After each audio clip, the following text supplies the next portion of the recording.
Now we'll have think one of our guest we have speakers, people Maaza, from who everywhere. is in Stockholm, From London, Bradford. Stockholm, Addis Ababa, even Sweden. Wow. Amazing. Kinshasa, who would have thought? Wow. Useful.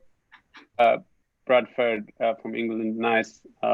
Drummond, Cagliari, Roma. Wow. We love it. Oh my Minnesota, Ottawa, Yorkshire. A lot of people. Manchester. Thank you for joining us. Thank you. Welcome, welcome. More to roll in. Los Angeles, Seattle, Ireland, Berlin.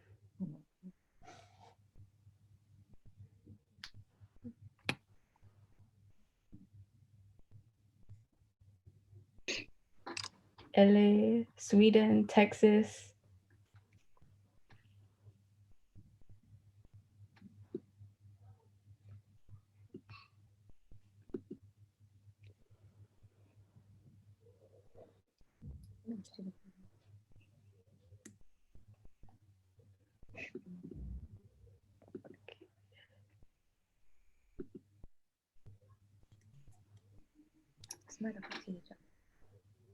We'll wait till 10 past and then from there we'll start. LA in the building.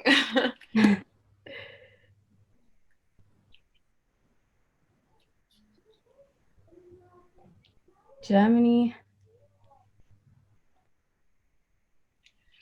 Loads of German cities. Stuttgart.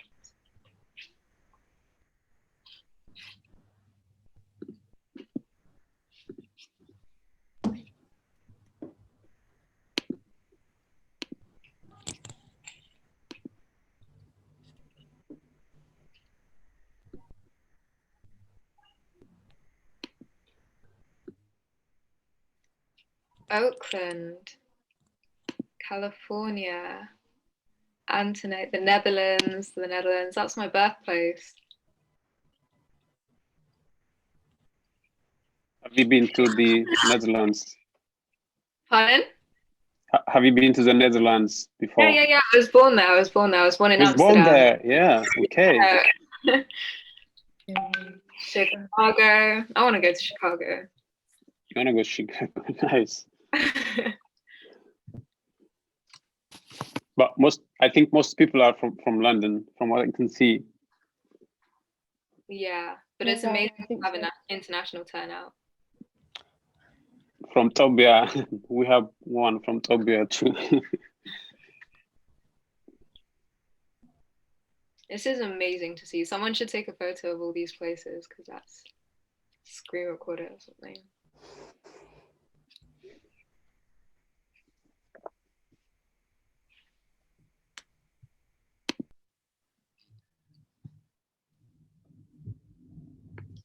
DC.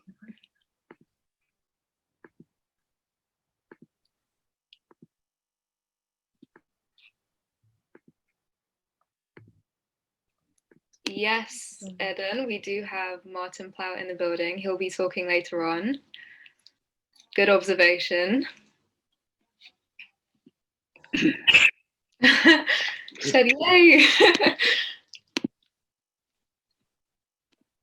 I love Martin Plot. Yeah, all of us do. Yeah. Exactly.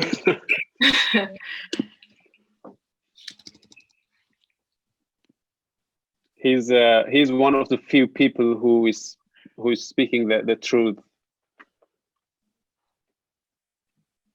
Not siding with either. Mm.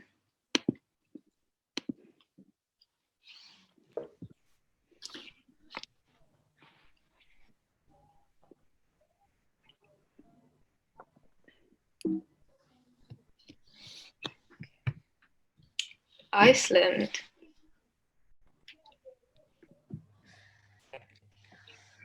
You are all very kind. Of course you deserve it. Of course you deserve it.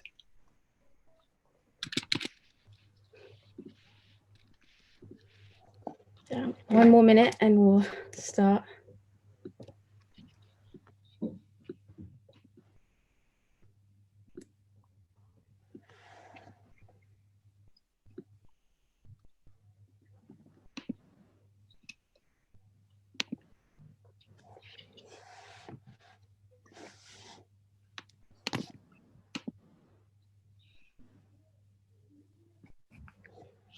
All right. Looks like we are definitely global. Okay, I'll start now. If people still join, they can, guys, tell them to write where they're from in the chat. All right, so good evening, guys, or should I say good morning, good afternoon, good evening. My name is Mary, and I'm honored to lead this event with my co-host. Would you like to introduce yourself? Yeah. Hi, everyone. I'm Christina. I'm so happy to see such an amazing turnout. We hope you can get something out of the next half an hour. We have come together as the Tigray Youth Network in the UK to present you to this virtual protest. So huge props to the whole team who have worked together to organize this. Thank you for all your efforts. Just so everyone is aware in the audience, this will be recorded and streamed live on Tigray Media House. So if you're uncomfortable with having your face shown, please just turn off your camera, and also please ensure that you're muted, so just so that all the speakers can be heard clearly. During this virtual protest, we would love for you guys to make as much noise as you can on Twitter, raising awareness about what's happening in Tigray. We have left a template tweet in the chat. I just put it in. So you can copy and paste that into Twitter and get the ball rolling. You can also make your own tweets from any of the facts that we present to you tonight. We have loads of speakers about loads of different things. So definitely use the hashtags, and yeah, let's hope to get it trending by the end of the night. Thank you, Christina. We have over 100 and I think it's 140 participants at the moment. Thank you everyone for joining and showing your support. All of us for standing here today can change the lives of many who are currently voiceless. The aim is to raise our concerns on the huge humanitarian crisis, lack of regard for human rights, and the general impact this war will have for Ethiopia, but also internationally.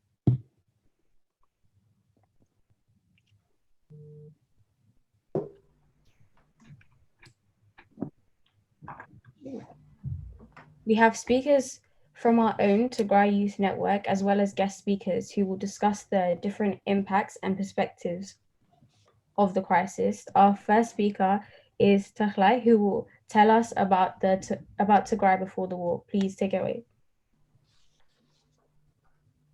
Tigray. Thank you, Mary. Can you hear me? Yes, yeah. Yeah, thank you. So I would like to start by expressing my appreciation to everyone who has joined us tonight. We, well, at least in my time zone, we appreciate that. We appreciate you joining us. So the like Mary said, the objective is to raise our issues and concerns about the war on Tigray. We firmly believe that this is a major crisis that isn't getting as much attention as it should. It's hundreds of people dying per day and thousands of people fleeing to neighboring countries, and we are totally in the dark as to what else might be happening in the region. So we think this is a major event and crisis that isn't getting as much attention as it should. So our objective is to raise as much awareness as possible to as many people as we can. So I would just give you a brief introduction about Tigray, and then I will leave the stage to the other wonderful members of our crew. So Tigray is a nation in the northern part of Ethiopia, or according to the Ethiopian constitution, it's officially called a regional state, one of the 9 or 10 regional states that constitute the Ethiopian federal state or the country. is home to some, at least according to the last census, 6 million people. Although the figure is surely way higher than that. I would put that figure at around 9 or 8 million people, mostly Tigrinya speaking people in the north, and it neighbors with Sudan and Eritrea, and then the Amhara region and the Afar region, and I think it also shares some borders with the Oromia region. So that is in terms of the geography. So I would just give you a brief picture of what the state of affairs was before the war ravaging the region now. So up until the 4th of November, the Tigray people were dealing with two major problems, in my opinion. One was the COVID-19 situation, because the federal government had already started to treat the people as people of a foreign hostile country. It had severed ties with the people. It had withdrew medical equipment and like masks and stuff relevant to contain the virus. So they were handling the crisis, the pandemic, totally on their own. The government had totally ignored them. And the other challenge that the people were contending with was a swarm, a locust swarm that was devastating grains of farmers. And for a nation, for a people that is almost entirely dependent on farming and agriculture, that was already a huge problem to contain. But anyway, as far as the war is concerned, I think people were caught totally off guard when it broke out on the 4th of November. No one in Tigray would have thought that their own government would go on the offensive against them. But that is what happened on the 4th of November. There are contending stories, of course, as to why and how it happened.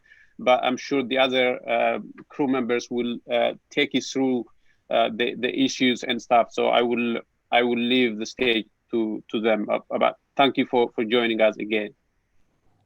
Thank you. This was followed by the declaration of war by Abiy on the 4th of November, when all communications were cut from Tigray, with no means of transportation in or out of Tigray, no access to banks, no access to humanitarian aid for many who already relied on this before the war. With all this, there have been daily bombings. We do not know if our family are dead or alive. Please keep this in mind as Maddie explains further about the impact this war has been having on civilians. Maddie. Hi guys, my name is Maddie. I'm from London, and today I'm going to be talking about the lack of resources in Tigray. So there is a huge lack of resources in Tigray. Similar to the events of the Great Depression in Germany, there is a huge risk of inflation. People are unable to buy food, and this is only getting worse. Due to the lack of resources, as you can see by this picture, a terminally ill patient is being asked to leave the hospital to make room for injured civilians and soldiers. Could you imagine being asked to leave the hospital at a time when you needed it most? On top of all of this, medicine and aid are running out. This is because the federal government cut funding to the region. Humanitarian aid relief has also been disrupted. I want to bring attention to a story of a friend of mine. She writes, "I can't forgive myself for my procrastination to send medication for my diabetic mother and father. When I apologized to my father, he told me not to worry and that he still has enough to last him a month. That was 2 weeks ago."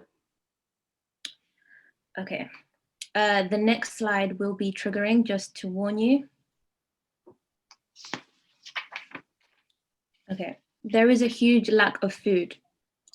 there's a huge risk of famine in Tigray. We are in a time where horrifying images from the 70s and 80s we thought would never reappear are now on the brink of happening again. As you can see from the image on the right, this lady is walking a mile to get some food. Neighbors and friends and family are sharing everything. This is a current picture. It was taken on the 10th of November. Before the war, 600,000 people of Tigray were dependent on food relief assistance. 1 million people received safety net assistance, and these are all blocked by the federal government in October 2020. And I want to ask, who deserves this? Next slide, please.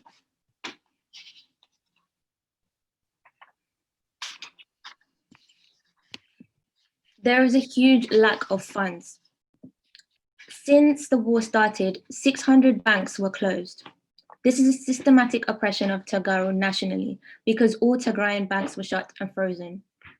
People in Tigray don't have money, and even if they do, they cannot use it. There are a number of reports of looting in Tigray. Eritrea, which deployed all its army troops to Tigray, is engaged in large-scale looting and destruction of educational institutions, health centers, and manufacturing companies. I can give you a few examples. In Adigrat University was looted. In Aksum University is looted. In Wukro, Sheba Leather Factory was looted. This is a direct attack on all Tagaru. Next slide, please.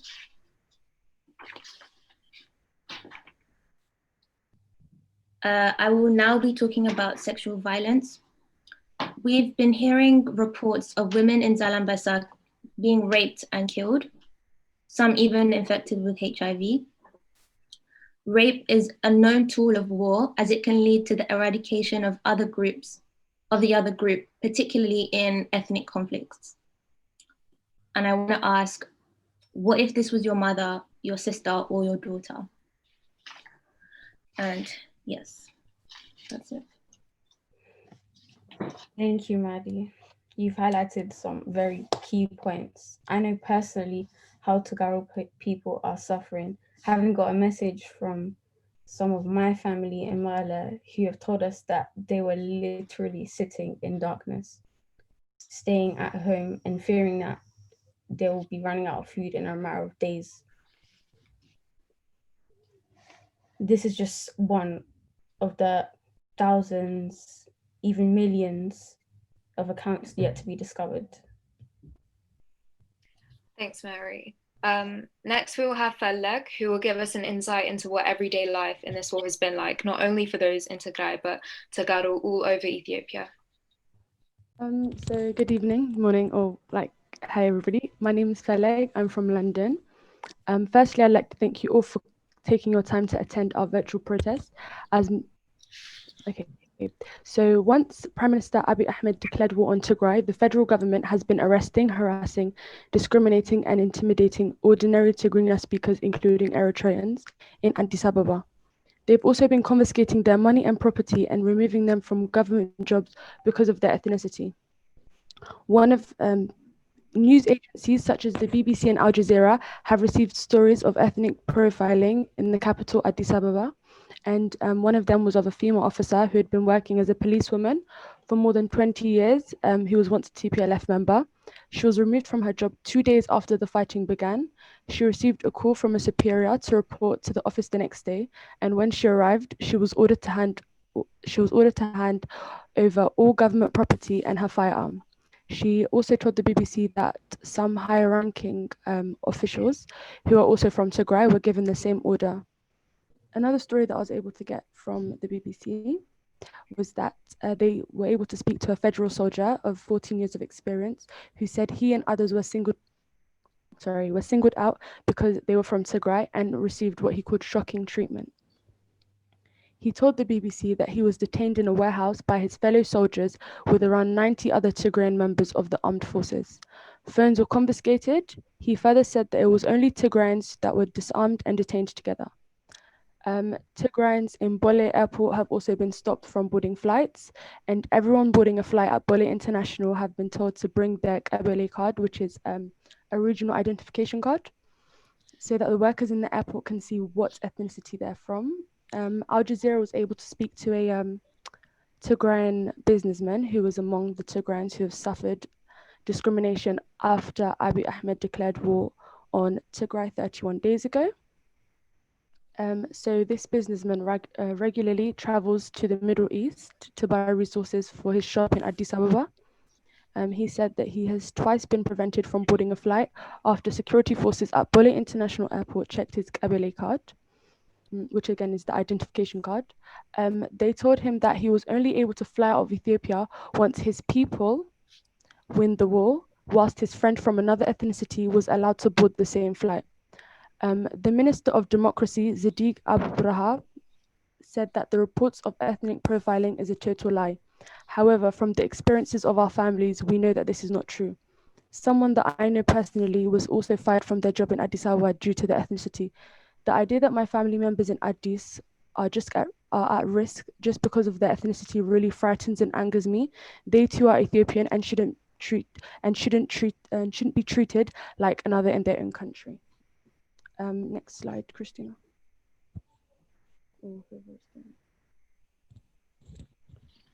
So the next thing I'll be talking about is everyday life in war,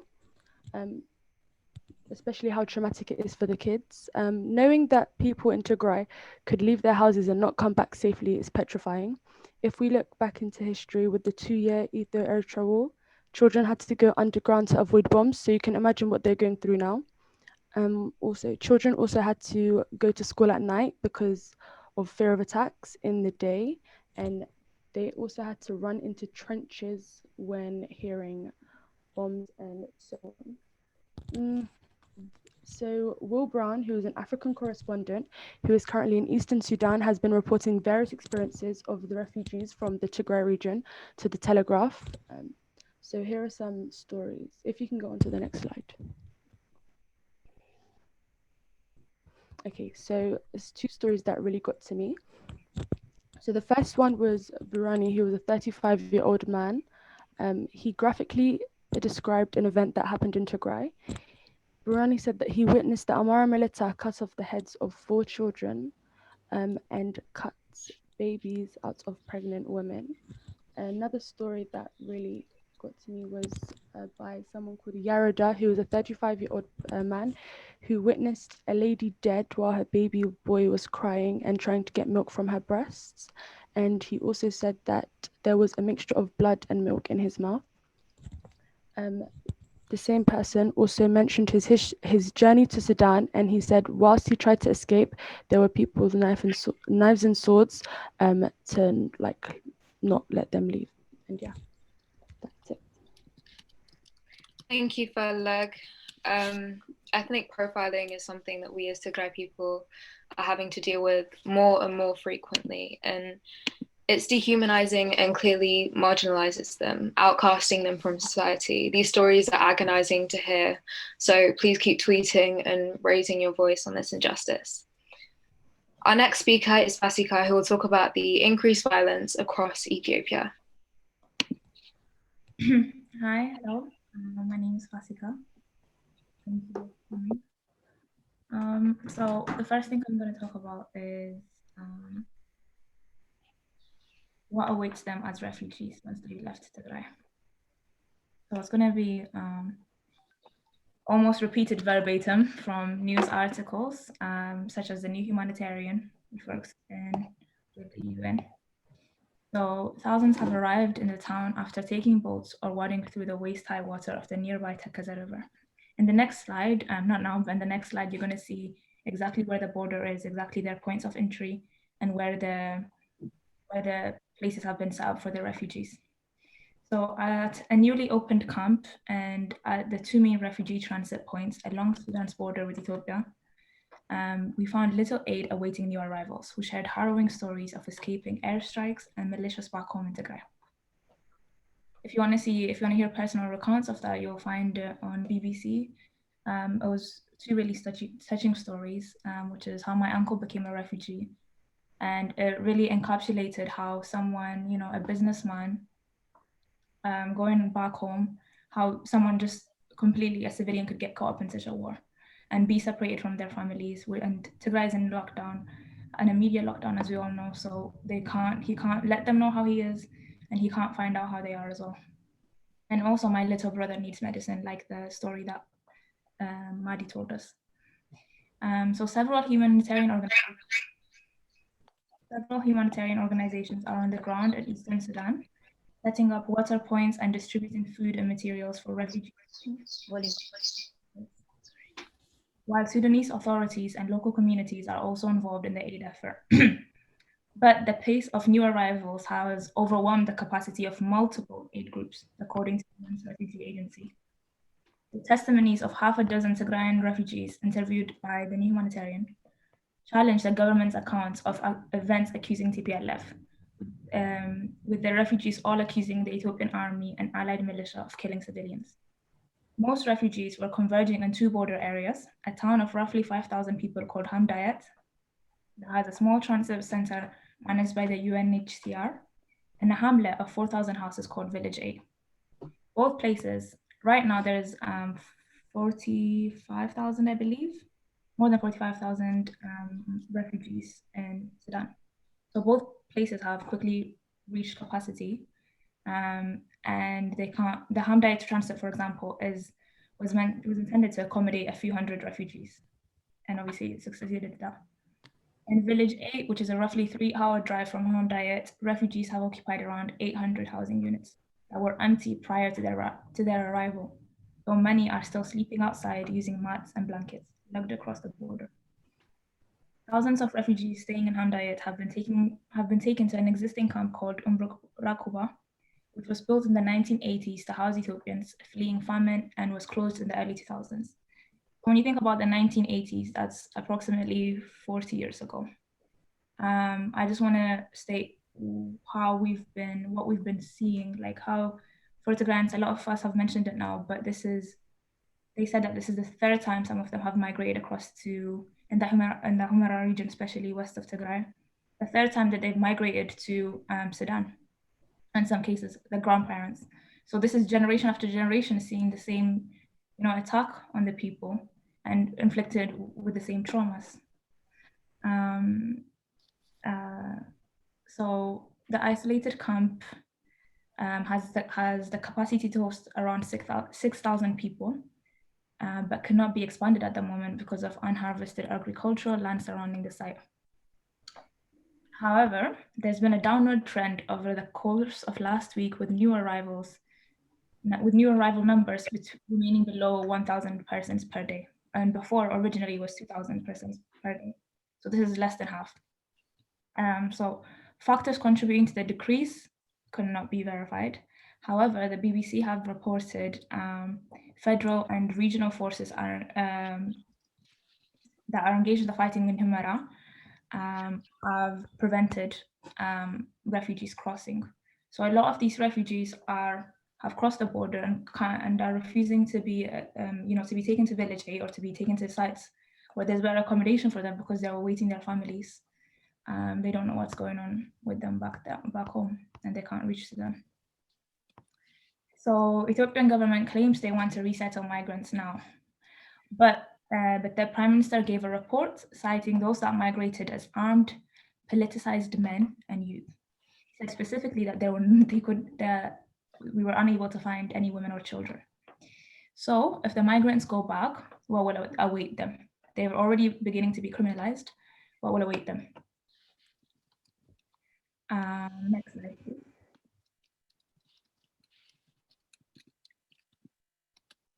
So this is the region that I was talking about before. This is cited from, so the UN has made a report and said it needs 147 million to accommodate their refugees.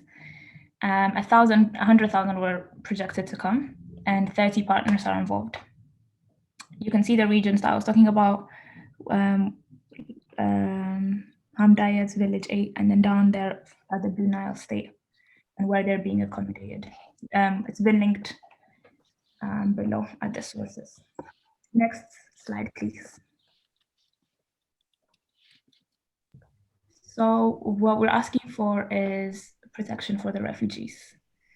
So Article 32 states that the contracting states shall not expel a refugee lawfully in their territory, save on grounds of national security or public order.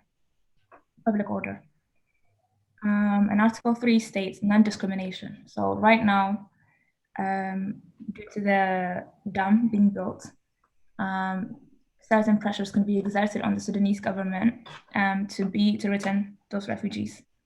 However, based on the UN Article for Refugees, the contracting states shall apply the provisions of this convention to refugees without discrimination as to race, religion, or country of origin.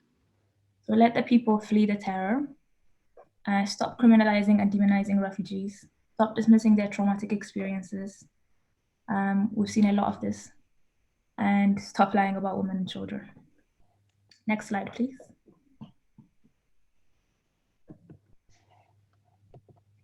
So I'm just going to mention what is going on in the rest of Ethiopia. A lot of resources, a lot of analysts are comparing the situation as potentially Yugoslavia.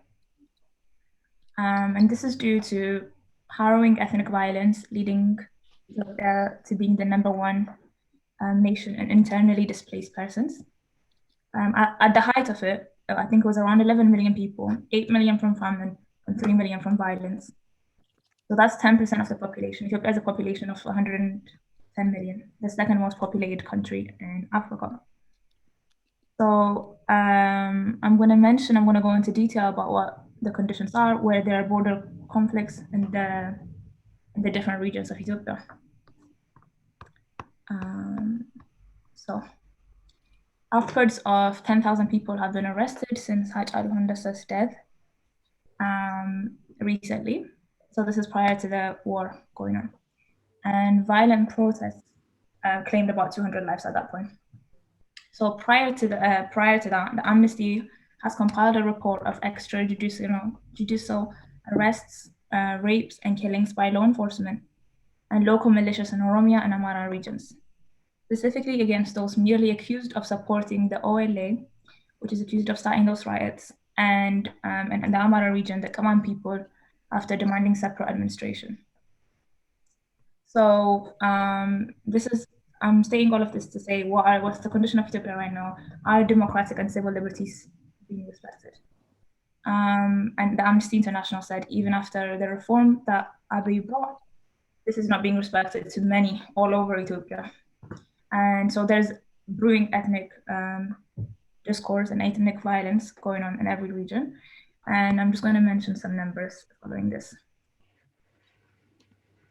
So on the Oromia-Somali border, disputes displaced more than 350,000 people. 350,000 people by mid-2020. And these are the conflicts in Borno and Dawa areas of southern Ethiopia.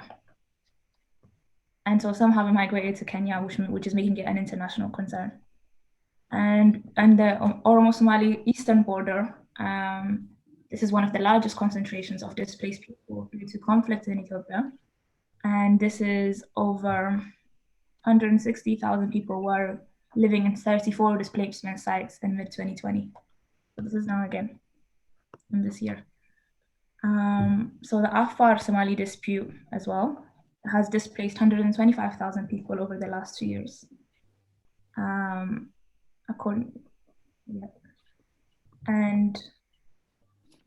in Amara and Tigray, it's the Amara militia have been recruited along with the Ethiopian army to fight in Tigray. So this is obviously reflective of ethnic tension within those two borders, but there are two specific disputed areas, Walqait and Raya. And there are other militia groups, the OLA, as was mentioned before. There was disruptions in Benshangul Gumuz. There have been a lot of protests in southern nations for different administrations, as was done in Parliament. So Ethiopia's other regions, basically to conclude, have been prone to unrest since Abiy came to power and before that as well, due to ethnic rivalries and protests against the government. So with federal soldiers having moved north to help with the fight against Tigray, these areas are left wide open to further instability. So what will become of Ethiopia? And are the comparisons to Yugoslavia well-founded? I'll leave that to all of you to decide. Thank you so much, Fatika. That's a really important question you put forward. As you said, many would like to return home, but there is still a huge risk of further violence against them for simply being Tagaro. We've heard many horrifying stories of knife violence against innocent people with no mercy, for even pregnant women and children. Before we continue, I'd like to clarify that we are here to end a humanitarian crisis. We are not here for politics. So in the chat, can we please keep it nice, keep it peaceful, because that's what we're here for. We want peace, so it's not fair if we are allowing this. There are over 200 of you now. We can't be having all this quarreling. Ed and Tekle, you said something that I really resonate with. You said a lot of people do not know all the details of what is going on. It is important that we have calls like this to educate the youth. And then Dad added on, and the not so youthful. It's really important to educate all. So yeah, thank you for your positive comments, and let's leave the negative comments in your heads for now, please. Okay, yeah, now it's on to Mary. Yeah, just to repeat what she said, we're here to raise awareness. So we're not here to argue about whose death is higher than this, or how many people died here and how many people died there. We're here to raise awareness for everyone. It's a humanitarian crisis. Doesn't only mean that people are dying in Tigray. Just as Fasika said, there's unrest everywhere. So yeah, with all this, please let's move on to Salam, who will talk about this further. Thank you, Mary and Christina. My name is Salam Zarai from London. I'll start off by saying Ethiopia has seen ethnic divisions from the reign of Menelik II in the years 1989 to 1913 to the Ethiopian Red Terror led by the Derg in 1977. Listed here is the 10 stages of genocide according to genocidewatch.com. This past summer, tensions heightened between regions, particularly after the death of Oromian singer and activist Hachalu Hundessa.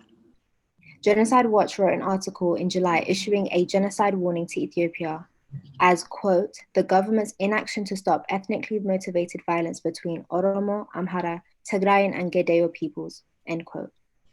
Genocide Watch considered Ethiopia to be at stage 6, polarization.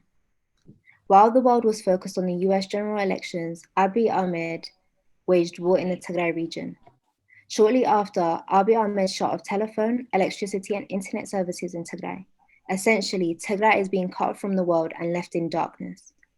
Many of us left unable to contact our families and our loved ones. The people of Tigray were already severely affected by the locust, not to mention the current pandemic we're in. We have reached day 31 of the war, and for the past month, humanitarian aid has been blocked. There has been no access to banks, food shortages, medical supplies are running low. Innocent people are being profiled and killed, daily bombings, looting, and rape, to name a few. Over 2 million children need humanitarian assistance. There's over 43,000 refugees fleeing Tigray across to Sudan. And these numbers are increasing every day. We're also hearing that Abiy has ordered the Tigrayan members of the Ethiopian National Defense Force to carry a yellow ID and report twice a week. As of November 10th, Genocide Watch determined Ethiopia to be at stage 9, extermination. It has been over 3 weeks since the genocide emergency alert, and still many of us have been unable to contact our families. Imagine Boris Johnson postponed the general elections and extended his term. Despite this, Scotland decides to go ahead and host a regional election. Boris Johnson then wages war on Scotland and its people, switching off their electricity, shutting off their internet and telephone services, giving the people of Scotland no access to their bank account, no humanitarian aid for civilians faced with injuries and food shortages, and limited medical supplies. We are still in the dark about the details that are unfolding in Tigray. Refugees in Sudan have shared their experiences about what we can gather is that innocent people are being profiled, hacked, abused, and killed. This is beyond political issues or ethnic differences. This is a humanitarian crisis. I'll leave you with this. Will you be a voice for the voiceless? Will you join us in this fight for the people of Tigray? When this war is finally over, will you be able to say to yourself that you did your part? Thank you. Thank you, Salam. Great analogy. Such actions would not even be thought of by our Prime Minister. So please let us put ourselves in the shoes of the thousands fleeing. We need to raise our voices and push for these actions to be condemned and call for what it really is. We must call for all humanitarian corridors to be fully open for all of Tigray, to call for talks to stop the genocide,